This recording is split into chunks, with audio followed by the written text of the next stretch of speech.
Welcome to the Banker Lamp. Please enjoy the video. You start now by measuring and mixing your base resin and clear binder. Accuracy matters because ratios control cure time and clarity. Once mixed, add pigment powders slowly while stirring to avoid air. You want a smooth, consistent color. Make sure to wear gloves and work in a ventilated area. Exposure affects both finish and safety.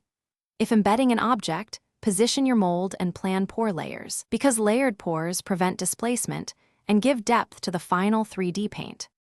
Once your base is set, pour thin successive layers to build depth. Partial cures lock previous layers while bonding chemically. Use gloss medium or a small % of clear thinner to increase translucency, which creates the painted 3D effect. Metallic flakes and mica add reflective highlights. For texture, manipulate the surface quickly with toothpicks or a low-setting heat gun to remove bubbles and sculpt forms. Make sure to monitor cure temperature. Exotherm can warp fine details if layers are too thick. To finish, allow a full cure per resin instructions, then wet sand progressively from 600 to 2000 grit and polish for a glossy, painted look. Once done, inspect for imperfections. If you see clouding or trapped bubbles, sand the area smooth and recoat a thin clear layer to restore clarity.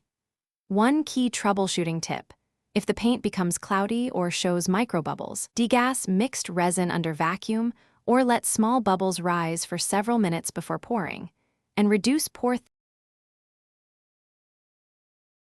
Thanks for watching. If this was helpful, leave a like and consider subscribing. See you next time.